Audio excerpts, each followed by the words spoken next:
খুব তাড়াতাড়ি আমরা ইন্টারভিউ দিতে চলেছি। যারা WBSSC-র জন্য গ্রুপ সি এবং গ্রুপ ডির ফর্ম ফিল আপ করেছি, খুব তাড়াতাড়ি আমরা ইন্টারভিউ দিতে চলেছি। তো এই চটজলদির মাঝে বা এই অল্প সময়ে নিজেকে তৈরি করতে গেলে, একটা গুড পার্সোনালিটি নিয়ে আসতে গেলে আমাদেরকে কিন্তু কিছু কসরত করতে হবে, অর্থাৎ কিছু পরিশ্রম করতে হবে। সেই পরিশ্রমটা এমন নয় যে তোমাকে ঘাম ঝরাতে হবে, বাট সেই পরিশ্রমটার মধ্যে একটা স্মার্ট অ্যাপ্রোচ থাকতে হবে, যার জন্যই আজকের এই ক্লাসটা নিয়ে আসা। আজকের যে ক্লাসটা সেটা দেখে তোমরা মোটামুটি নিজেদেরকে 80% প্রিপারেশন নিতে পারবে শুধুমাত্র একটা ভিডিও থেকে। বারবার এই ভিডিওটা দেখবে। আমি শুধু একটা জিনিসই বলবো, তোমাদেরকে ভিডিওটা ভালো লাগলে লাইক অ্যান্ড শেয়ার তো অবশ্যই করছো তোমরা। তো আজকে যে জিনিসটা বলতে চলেছি তোমাদেরকে, সেটা হচ্ছে যে এই 5 গোল্ডেন টিপস। তার মানে আমি কি বলতে চলেছি না, আজকে তোমরা যখন ইন্টারভিউ দিতে যাবে, তোমাদের যে বডি ল্যাঙ্গুয়েজ, তোমাদেরকে যে প্রশ্ন করবে তার উত্তর দেওয়া এবং না দিতে পারা, না দিতে পারলে কি অ্যাটিটিউড থাকবে, এবং তুমি ইন্টারভিউয়ার সামনে কিভাবে তুমি বসবে, কিভাবে কথা বলবে, এই 5টা টিপসের মাধ্যমে তোমাদেরকে আমি বলবো। চলো শুরু করি, বেশি সময় না নষ্ট করে। প্রথম যে পয়েন্টটা আমার মনে হয়েছে স্টুডেন্টের মধ্যে, সেটা আমি দিয়েছি সেগমেন্ট 1, মুখস্থ কখনো করবে না। ঠিক আছে, এক সেকেন্ড দাঁড়াও তো।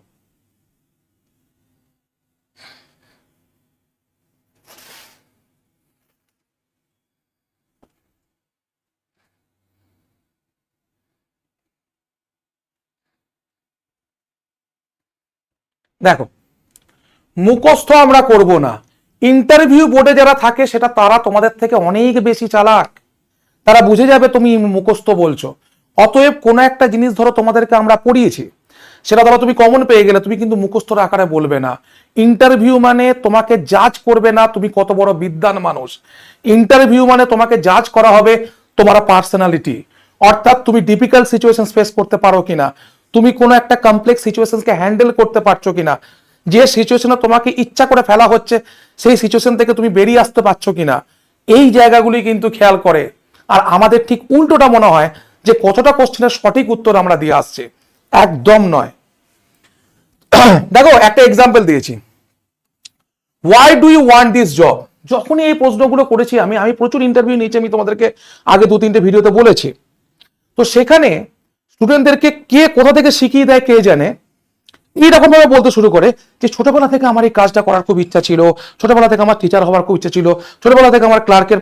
তোমার ছোটবেলা থেকে কখনো ইচ্ছা যাবে যে তুমি একটা স্কুলের ক্লার্ক হবে? অস্বীকার তো করে লাভ নেই। তুমি কোনোদিন স্কুলের ক্লার্ক হবে বা স্কুলের গ্রুপ ডি হবে, তোমার ছোটবেলা থেকে স্বপ্ন থাকতে পারে না। তো এইগুলি হচ্ছে মুখস্থ। তোমাকে পরিস্থিতির সাপেক্ষে তুমি আজকে এই জবটাকে তোমার কাছে লুক্রেটিভ লাগছে।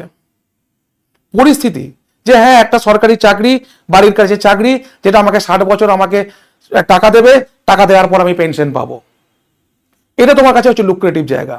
কিন্তু এমন নয় যে ছোটবেলা থেকে তোমার মনে হয়েছে আমি স্কুলের ক্লার্ক হব। মনে হতে পারে কি? হতে পারে না। তো রং, বইয়ের মতো কোনো মুখস্থ করে উত্তর দেবে না, নিজের ভাষায় বলবে আমি টিচিং পেশাকে প্যাশন হিসেবে দেখি। এবার তারা তখন তোমাকে বলবে এটা তো টিচিং পোস্ট নয়। না স্যার, আমি টিচারদের সঙ্গে থাকতে পারবো, টিচিং প্যাশন, যেহেতু আমার টিচিং প্যাশন, সেখানে আমি এই জায়গা থেকে আমি কাজ করতে পারবো, এটাই আমার কাছে সব থেকে বড় কথা। এবং স্টুডেন্টদের সঙ্গে থাকতে পারবো, স্টুডেন্টদেরকে দেখতে পারবো এবং স্টুডেন্টদের সাথে কিছু হেল্প করতে পারবো, নতুন নতুন ইনোভেটিভ আইডিয়া নিয়ে আসবো তাদের ইভ্যালুয়েশন শিটে, নতুন নতুন ভাবে তাদেরকে আরো ইমপ্রুভ করার জন্য, ইভ্যালুয়েশন শিট ইমপ্রুভ করার জন্য আমার কাছে অনেক কিছু আছে স্যার। এই জায়গাগুলো তোমাকে বলতে হবে, অর্থাৎ যাতে বুঝতে পারে যে তোমার চাকরিটার খুব প্রয়োজন এবং চাকরিটা পেলে তুমি সৎভাবে সেটা পালন করতে পারবে। এই জায়গাগুলো কিন্তু বারবার তোমাকে ফুটিয়ে আসতে হবে, ওই 3 থেকে 4 মিনিট বা 5 মিনিট যেটুকু সময় তোমাকে দেওয়া হবে। মনে রাখবে ন্যাচারাল আনসার সমান রিয়েল পার্সোনালিটি, এইটা ভালো করে মনে রাখবে। 2 নাম্বার দেখো segment 2, short and clear answer অনেকেই মিস্টেক করে। যেমন ধরো তোমাকে একটা এমন প্রশ্ন ধরলো, তুমি সেই প্রশ্নটা খুব ভালো উত্তর জানো, মুশকিল হয় এখানেই। তখন তুমি কি করবে, জিনিসটাকে অনেক বেশিক্ষণ ধরে আনসার দেবে। হয় কিনা বলো তোমাদের মনের মধ্যে, এই রে আমি তো কমন পেয়েছি, এরপর আমাকে এমন উত্তর দিতে হবে যাতে আমাকে আর 2-3টে কোশ্চেন যারা ধরবো ভাবছিল আর যাতে না ধরতে পারে, আমি টাইমটাকে স্পেন্ড করে দেবো। মনে হয় কি না? মনে হয় তো। কিন্তু এই যে তুমি 30 থেকে 40 সেকেন্ডের বেশি সময় যদি নাও, তাহলে তোমার মিস্টেক। এগুলো বোঝো, এগুলোই তো ইন্টারভিউতে বুঝতে হয়। এই জিনিসগুলোই তো আমাদেরকে ইন্টারভিউতে বুঝতে হয়, যে 30 থেকে 40 সেকেন্ডের বেশি সময় নিলে সেটাই হচ্ছে আমাদের কাছে মিস্টেক। ঠিক আছে, পয়েন্ট টু পয়েন্ট আনসার দিতে হবে। যেমন ধরো তোমাকে যদি বলে tell me about yourself, তোমার নিজের সম্বন্ধে বলো, তোমার নাম বলবে, তোমার কোয়ালিফিকেশনস বলবে, তুমি কোন জায়গায় তুমি তোমার তোমার স্ট্রেংথ বা কোন জায়গায় তুমি স্ট্রং সেটা বলবে, এবং তোমার জীবনের কি লক্ষ্য সেটা বলবে। That's your answer, tell me about yourself. কখনো বলবে না যে আমি ছোটবেলায় এরকম বাড়িতে জন্মেছি, আমার বাবা মা এই করে, আমার বাবা মা আমাকে ঠিকভাবে টাকা দিয়ে মানুষ করতে পারেনি। অনেকে এবার এটা চায় যে সিম্প্যাথি গেইন করব। সোজা নাকি অত? সিম্প্যাথি গেইন করে চাকরি পাওয়া যায় না। যারা বলে থাকে যে সে ইন্টারভিউতে কেঁদে ফেলেছিল তাকে চাকরি দিয়ে দিয়েছে, এগুলো যেন সব মিথ্যা কথা। আমি এক সময় বিশ্বাস করতাম, কিন্তু পরে জেনেছি এগুলো সব মিথ্যা কথা। ঠিক আছে, নেক্সট দেখো, কনফিডেন্স ভালো, কিন্তু ওভার কনফিডেন্স কিন্তু ডেঞ্জারাস। জাস্ট একটা পিকচারাইজ করেছি তোমাদের সামনে, তোমাদের বুঝতে সুবিধা হয় যে ওভার কনফিডেন্স মানে কি জিনিস। ওভার কনফিডেন্স হচ্ছে এমন একটা জিনিস যেটা তোমাকে স্পয়েল করে দিতে পারে। ওভার কনফিডেন্স এমন একটা জিনিস যে তোমার ক্যারেক্টারটাকে বা তোমার পার্সোনালিটিটাকে ধ্বংস করে দিতে পারে। সেটা হচ্ছে ওভার কনফিডেন্স। মানে ধরো আমি জানি না, তারপরেও নিজেকে একটা অ্যাটিটিউড রাখা যে আমি এটা জানি না তো কি হয়েছে, কিন্তু আমি সব জানি। এইরকম টাইপের একটা মুখভঙ্গি যেন না থাকে, একটা সরল, একটা অনেস্ট ফেস যেন তোমার সামনে থাকে। ব্যাস এইটুকুই তোমাকে ওখানে রিপ্লাই করতে হবে, আর কিচ্ছু না।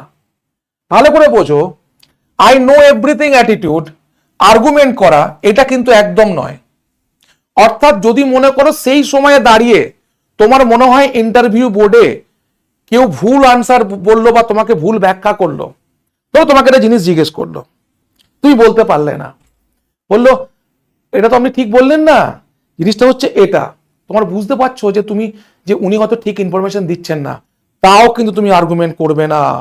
ওই সিটটার দাম, ওই প্যানেলটার দাম, আর্গুমেন্ট করা যাবে না। তুমি যে জায়গা থেকে আছো সেই জায়গা আর্গুমেন্ট করা যায় না। খেয়াল করে বুঝতে পারছো? তুমি হয়তো তোমার তো মনে হতে পারে যে আমি হয়তো ওনার ভুলটা ধরিয়ে দিলাম, তাহলে হয়তো আমি বলতে বলে আরে বাবা ছেলেটা তো দারুণ শিক্ষিত বা ছেলেটা দারুণ জানে। একদম না, ওদের হাতেই সবকিছু। কোনো আর্গুমেন্টে যাবে না। আর অ্যাটিটিউডের মধ্যে যেন এরকম না থাকে যে স্যার আমি এটা পাচ্ছি না তো কি হয়েছে, আমাকে আরো ধরুন, আমি সেগুলোর আনসার দিয়ে দিতে পারবো। ঠিক আছে, রাইট অ্যাপ্রোচ কি তাহলে? পোলাইট থাকতে হবে তোমাকে, পোলাইট থাকতে হবে। জি yes, I am the person who always be polite whatever the situation is. Situation যাই হয়ে যাক না কেন, আমি আমার জায়গায় থাকবো। না জানলে sorry sir, I am not sure about this, এইগুলো বলতে শেখো। এইগুলো তোমার স্কোর বাড়াবে, এইগুলো তোমার স্কোর ডিডাক্ট করবে না। তারাও জানে একটা বড় পোস্টে যখন কোনো একটা মানুষ থাকে না, সে কিন্তু অনেক বেশি বুদ্ধিমান, অনেক বেশি ওয়াকিবহল হয়। সে জানে কিন্তু যে একটা বাচ্চার পক্ষে এগুলো জানা পসিবল নয়, তারপরেও সে ধরে, দেখে সে হ্যান্ডেল করতে পারছে কিনা কোশ্চেনটাকে। ধরো আমি একটা ইন্টারভিউ অভিজ্ঞতা বলছি। আমি ইন্টারভিউ বোর্ডে গেছি, তো সব ডিবি চেক হয়েছে। ডিবি চেক হওয়ার পরে আমি এরকম রুমের বাইরে ওয়েট করছি, বাট ইন্টারভিউটা আমি দেখতে পাচ্ছি। আমি যে ইন্টারভিউ দিচ্ছে তারপরে একজন, তার 3 নম্বরে আমি আছি। ওনাকে ধরা হলো যে বলতো যে প্রতিরক্ষা মন্ত্রীর নাম কি এখন ভারতবর্ষে? স্যার আমি নামটা জানি, কিন্তু এই মুহূর্তে আমার মনে আসছে না। সঙ্গে সঙ্গে ওনারা বললেন যে ঠিক আছে, কোনো অসুবিধা নেই, আমাদের কাছে অনেক টাইম আছে, তুমি মনে করো না, কোনো অসুবিধা নেই আমাদের। 3 জন ইন্টারভিউ নিচ্ছিলেন, 3 জনের 6টা চোখ কন্টিনিউ ওর দিকে চলে গেল, ফিক্সড হয়ে গেল, ওখান থেকে নড়ছে না। ছেড়ে একবার করে তাকাচ্ছে, ঘামছে। কিছুক্ষণ পর 2 মিনিট এরকম ভাবে একটা সাইলেন্স ক্রিয়েট করার পরে বলছে আমি জানি তোমার মনে পড়বে, তুমি বলো না। বুঝতে পারছো কিভাবে প্রেসার ক্রিয়েট হয়? আমি জানি তোমার মনে পড়বে, তুমি বলো না। এন জল খাবে, জল নাও। তখন আরো ঘামছে। কিছুক্ষণ পর বললো স্যার আমার মনে পড়ছে না। আচ্ছা বেশ, তুমি এসো।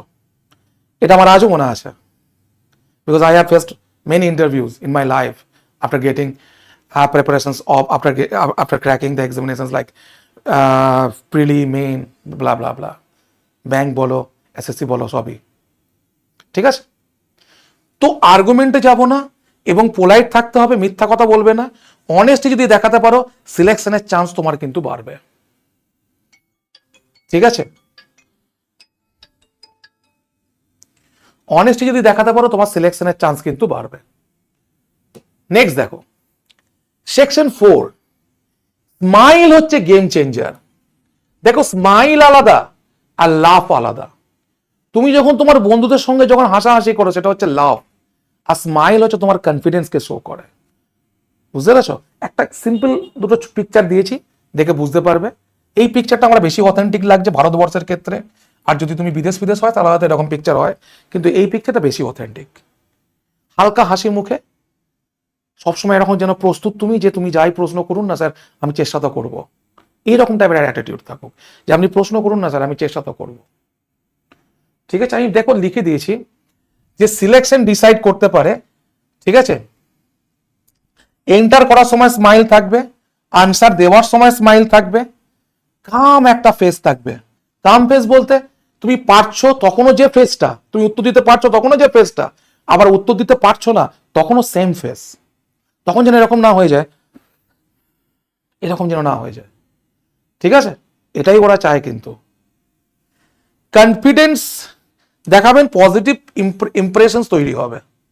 ঠিক আছে, অবশ্যই কিছু কিছু ইন্টারভিউ দেখতে পারো তোমরা, বাট আমি বারবার বলছি সাধারণত যে ইন্টারভিউগুলো তোমার রিলে আসে সেগুলো হচ্ছে ইউপিএসসি ধারে কাছে কোনো ইন্টারভিউ হবে না। এটা একবারে সিম্পল একটা ইন্টারভিউ হবে। যারা গ্রুপ ডি তারা তো একদম তৈরি থাকো 2 থেকে 3 মিনিটের জন্য। ঠিক আছে, জাস্ট সিম্পল একটা পার্সোনালিটি টেস্ট করে তোমাদেরকে ছেড়ে দেবে। গ্রুপ সি একটু প্রশ্ন করবেই তোমাদেরকে, গ্রাজুয়েশন লেভেল নিয়েও তোমাদেরকে প্রশ্ন করতে পারে। ঠিক আছে, 5 নাম্বার রুলস দেখো তোমাদের সামনে। Final tips, eye contact. দেখো আই কন্ট্যাক্ট কিভাবে রাখতে পারো। আই কন্ট্যাক্ট মানে হচ্ছে কনফিডেন্সের সঙ্গে একটা আই কন্ট্যাক্ট, যে yes whatever I am showing you my testimonials, that's true, that's my honesty, whatever I am today it's genuinely myself. এইরকম জায়গা একটা থাকতে হবে। ঠিক আছে, বডি ল্যাঙ্গুয়েজ স্ট্রং থাকতে হবে, বসার কায়দা কিভাবে উঠবে বসবে এই সমস্ত কিছু আমরা শিখিয়ে দেবো আমরা ইন্টারভিউ বোর্ডে।